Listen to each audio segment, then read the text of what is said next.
Hello guys, तो embroidery का आज एक फ्लावर बनाते हैं और इसके सेंटर पे रखेंगे ये सीक्वेंस जो कि खुद एक फ्लावर ही है। अब ये देखिए, ये मैंने अभी थोड़ी देर पहले बनाया हुआ था, जो सीक्वेंस से ही सेंटर में भी सीक्वेंस है और किनारे किनारे में भी सीक्वेंस ही है। अब हम ये दूसरा वाला फ्लावर बनाते हैं जिसमें सीक्वेंस कम रहेंगे, लेकिन ओनली हमारा रेशम का धागा रहेगा कुछ गोल्डन टाइप का, बट येलोइश टाइप का, गोल्डन नहीं है एग्जैक्टली। तो ये हमने इसके 3 स्ट्रैंड्स लिए हैं एक साइड पे, यानी कि 6 स्ट्रैंड्स मोटी है, हमारी डोरी जैसी हो गई है। बट इसको संभालना थोड़ा सा मुश्किल होता है क्योंकि ये अटकती है इधर उधर और अपने आप में इसमें गांठें भी लगती है। तो ये मैं सेंटर में रखने के लिए एक छोटा सा मोती ले रही हूँ गोल्डन कलर का। ठीक है, तो इसमें हम सेंटर में एक बार घुसा के सुई इससे बाहर निकाल के और फिर वापस उससे अंदर सीक्वेंस से वापस अंदर लेके जाएंगे। अब इससे ये होता है कि हमारा एक सेंटर क्लीनली नीटली फिनिश एक आ जाती है। इसके बाद हम बनाएंगे फूल की पत्तियाँ। और जबकि ये धागा है, ये देखिए बिल्कुल ही साफ़ तरीके से नीटली आ रहा है।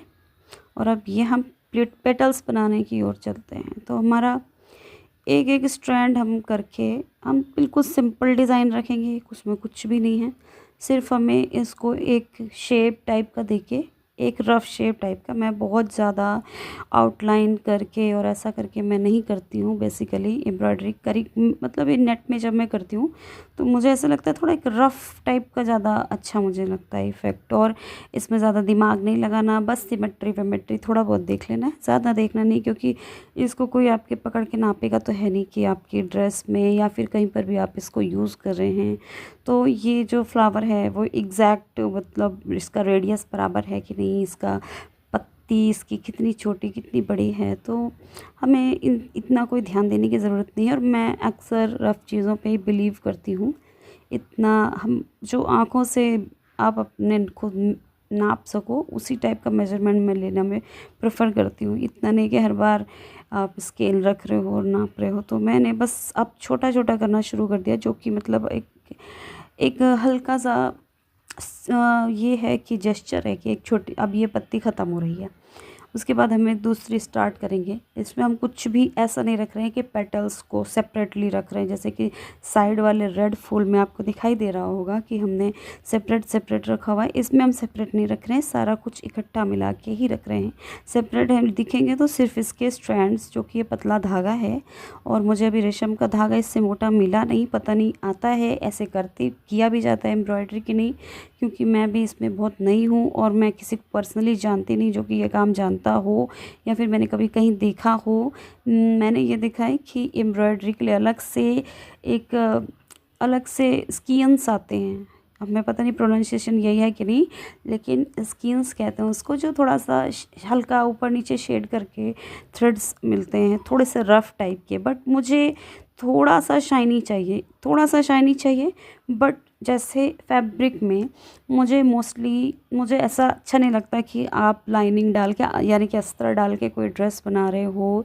तो मुझे ऐसा लगता है कि ये रेशम का जो धागा है ना, आपका सिल्क थ्रेड, तो ये आपके सिल्क थ्रेड से ये नहीं है कि आपको, अगर आपने कहीं पे इसको या कहीं सिल दिया या फिर डायरेक्ट फैब्रिक में ही कर दिया तो ये आपके चुभेगा, ऐसा धागा नहीं। तो इसलिए मुझे थोड़ी सी शाइन वाला एक धागा चाहिए था, तो मैंने सिल्क थ्रेड ही प्रेफर किया है। तो इससे भी शायद एक मोटा सिल्क थ्रेड आता है बाज़ार में, but I don't really know right now, as of now, क्योंकि मेरे लिए भी ये काम बहुत नया, मैंने शायद 1 आध महीने ही इसको रेगुलरली अभी किया होगा। पर डे तो वो भी नहीं किया है, मतलब हफ्ते में 2-3 बार समझ लीजिए। तो मैंने 2-3 तरीके की डिज़ाइनें अपने आप से करनी स्टार्ट करी हैं। और अगर आपको ये लगे कि कहीं से अगर कट जाएगा और ये पूरा खुल जाएगा, तो इसके लिए आप ये कर सकते हैं कि आप कोई ग्लू लेके, जैसे कि मैं किसी एक स्पेसिफिक ब्रांड का नेम नहीं बताना चाहती हूँ, कोई एडवर्टाइजमेंट नहीं है ये, तो B7000 इस टाइप का कुछ लेकर देख लीजिए आप, पीछे से आप इसके स्ट्रैंड्स को चिपका सकते हैं। जैसे कि हम ये नेट में काम कर रहे हैं तो हम इस फ्लावर को काट के हम डायरेक्ट अपने फैब्रिक पे सिल सकते हैं। तो ये हमारा एक हो जाएगा एक एप्लीके की तरह, या फिर हम इसे डायरेक्ट कट करके, बिल्कुल बारीकी से कट करके इसको डायरेक्टली हम अपने फ्रंट पे, अपने स्लीव्स पे या फिर कहीं कोई भी डिज़ाइन पे हम इसको डायरेक्ट चिपका सकते हैं उसी टाइप के ग्लू से, जो कि फैब्रिक ग्लू है। मुझे नहीं लगता कि उस ग्लू का इतना बुरा, मतलब उसकी स्ट्रेंथ काफ़ी मुझे समझ में आती है, क्योंकि मैंने अभी तक जिस जिस चीज़ में यूज़ किया है वो अभी तक गिरा नहीं है। जो चीज़ जहाँ भी यूज़ करी है वो चिपका रहा है, वो अच्छी ड्यूरेबिलिटी रहती है। तो शायद ये, अगर आपको सिलना नहीं आता या फिर आप सुई वगैरह भी यूज़ नहीं करना चाहते हैं, तो आप डायरेक्टली ग्लू कर सकते हैं। और एक ग्लू आता है फेविक्रिल का, वो उससे भी सस्ता आता है और वो भी फैब्रिक में यूज़ किया जाता है, but I don't know about that उसकी ड्यूरेबिलिटी मुझे नहीं मालूम है। ठीक है, तो ये हम ऐसा कर सकते हैं। तो मैं नेट में आपको इसलिए दिखा रही हूँ कि हमारा जो पीछे की तरफ से जो थोड़ा गंदा सा हो जाता है ना धागे वगैरह हमारे, वो हमारे आगे की तरफ से कैसे दिखते हैं, हमें ये देखने के लिए। और नेट हमारे लिए इसलिए अच्छा रहता है कि आपने जो भी डिज़ाइन बनाई, ये ज़ीरो नेट आता है, किसी भी कलर में ले लीजिए, आप स्किन कलर में ले लीजिए, या फिर ये मेरा वाइट कलर में है, या क्रीम कलर में, ऑफ वाइट में, या फिर ब्लैक हो तो ब्लैक में ले लीजिए।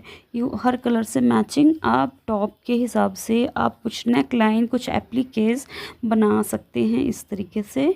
और ये इनको सीधे आप ग्लू कर दीजिए, या फिर सीव कर दीजिए, या फिर मशीन से सिल दीजिए। ये आपके आसानी से आप किसी भी फैब्रिक पे लगा सकते हैं, या तो आप इकट्ठा ही गला भी बना सकते हैं। मैंने गले भी बनाए हुए हैं, हाथ से ही गले बनाए हैं, क्योंकि मुझे ऐसा लगता था कि यार जो आते हैं मार्केट में वो हम बहुत ही कॉमन टाइप के गले आते हैं, मतलब नेक पैचेस की मैं भी बात कर रही हूँ। तो जो कॉमन डिज़ाइंस आते हैं उसको हम सब ने देखा हुआ है। तो समथिंग यूनिक, समथिंग हम सभी को चाहिए रहता है ना, कि कुछ हम यूनिक, हमारा खुद का किया हुआ कुछ दिखना चाहिए, डीआईवाई वाला कुछ एक फील आना चाहिए। तो और ऊपर से कोई देखे तो उसने ये चीज़ पहली बार ही देखी हो, मैं ऐसा कुछ बनाई। तो मैंने तब से फिर नेक पैचेस थोड़े बहुत ऐसे करके बनाने स्टार्ट किए। इस फूल में मुझे तकरीबन 10-20 मिनट लगा होगा, ज़्यादा से ज़्यादा, क्योंकि ये रेशम का धागा है। तो और इसको मुझे कैमरे को दिखाने की डायरेक्शन में मोड़ने की वजह से थोड़ा और भी ज़्यादा टाइम लगता है, क्योंकि मैं कंफर्टेबल नहीं हूँ इस पोजीशन में।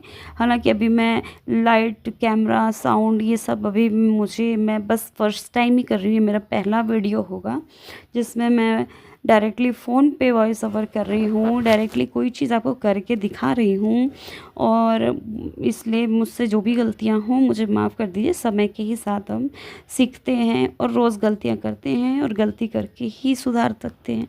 तो इसलिए मेरा पहला वीडियो है जिसमें काफ़ी एरर्स दिख रहे होंगे आपको लग रहा होगा, मुझे भी देखने में लग रहा है कि ये दूसरों की तरह नीट और क्लीन जैसा नहीं दिख रहा है।